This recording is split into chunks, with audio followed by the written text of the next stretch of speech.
Joining us now is Secretary Clinton, former Democratic presidential nominee, Secretary of State, U.S. Senator, First Lady. Her new book is called Something Lost, Something Gained, Reflections on Life, Love, and Liberty. It comes out tomorrow.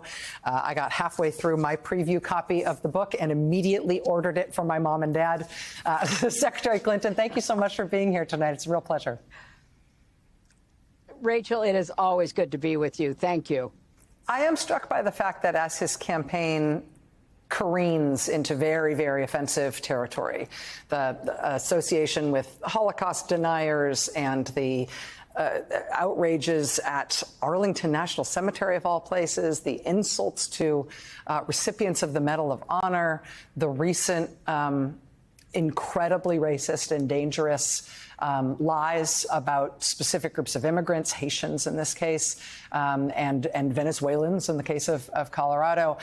I am struck by the fact that as much as we thought we might have been inoculated against sort of outrage tactics like that, where everything else gets thrown by the wayside and everybody starts responding to his outrage du jour, it's a way of sort of yanking everybody's chain.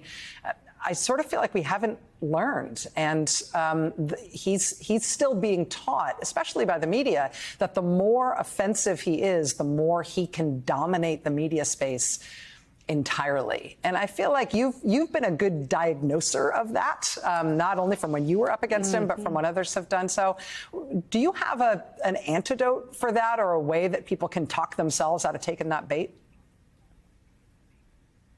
I think that's really a critical question, and I think there's a couple of things going on here.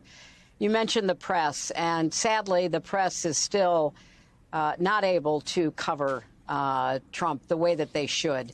They careen from one outrage to the next. What was outrageous 3 days ago is no longer on the front pages, even though it threatens the physical safety of so many people, particularly, as you point out, immigrants that he and Vance have decided to demonize. And I don't understand why it's so difficult for the press to have a consistent narrative about how dangerous Trump is. You know, the late, great journalist Harry Evans, one time said that, journalists should, really try to achieve objectivity. And by that, he said, I mean, they should cover the object. Well, the object in this case is Donald Trump. His demagoguery, his danger to our country and the world, and stick with it. You know, they were merciless about what they saw as President Biden's, problems in the debate and calling for him to withdraw. I believe Donald Trump has disqualified himself over and over and over again to be a presidential candidate, let alone a president. The second thing, though, is that part of what Trump is counting on is for people to get desensitized.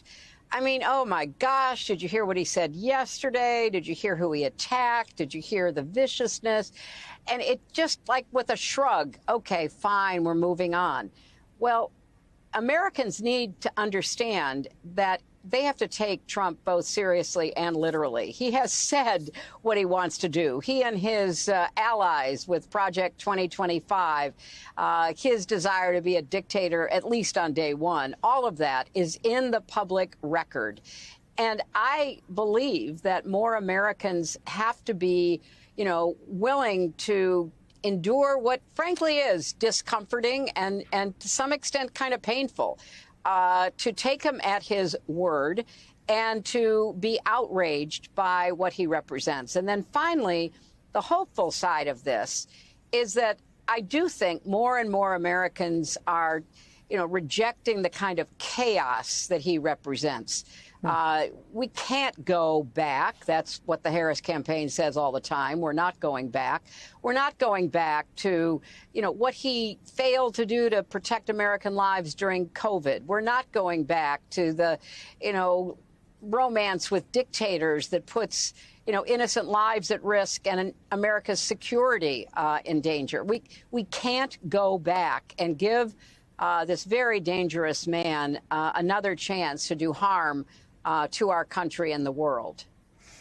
Speaking of dictators, the Justice Department and the State Department have taken a number of actions in the past several weeks, striking actions to both call out and indict and take action against the Kremlin for their attempts at interfering in yet another presidential election cycle on Trump's behalf. The State Department has put out a $10 million reward for information leading to for information about people who are about entities that are trying to illegally interfere in our election. We've seen these dramatic indictments from the Justice Department, including for paying millions of dollars, the Kremlin paying millions of dollars to pro-Trump influencers.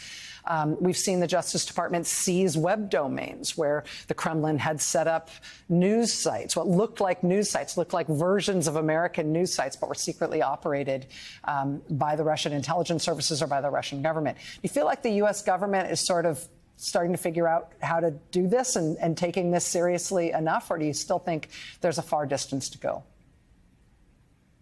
I think there's a far distance to go. I applaud the actions taken by the Justice Department and the State Department. I think that they're very important. But truly, we are just at the beginning of uncovering everything that Russia, but not just Russia, other countries have done and are doing to influence our election. If you focus on Russia, and I commend you, Rachel, for your new movie, because we are only at the beginning of understanding the whole iceberg here. What the Russians started doing in 2015 and 2016, what they continued doing, they've gotten more sophisticated. They aren't even pretending anymore. Their international news operation, Russia Today, RT, is an arm of the Russian government, an arm of its intelligence operation. It's basically an extension of their spying efforts. They are using Americans, both those who are witting and willing and those who are unwitting and are just so surprised. They're getting, $400,000 a week or $100,000 a podcast to parrot Kremlin propaganda. And we know from what even Republicans have said, the chairs of the Intelligence Committee and the, Foreign Affairs Committee and other Republicans who are currently in office have said that Republicans go to the floor of the Congress and they parrot Russian talking points. So I think it's important to indict the Russians, just as Mueller indicted a lot of Russians who were engaged in direct election interference and boosting Trump back in 2016. But I also think there are Americans who are engaged in this kind of propaganda.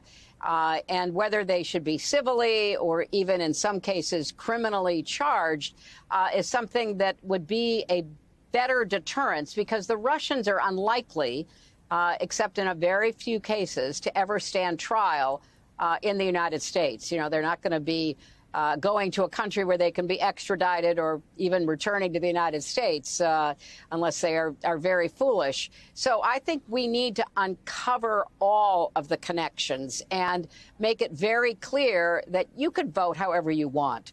But we are not going to let adversaries, whether it is Russia, China, Iran, or anybody else, basically try to influence Americans as to how we should vote in picking our leaders.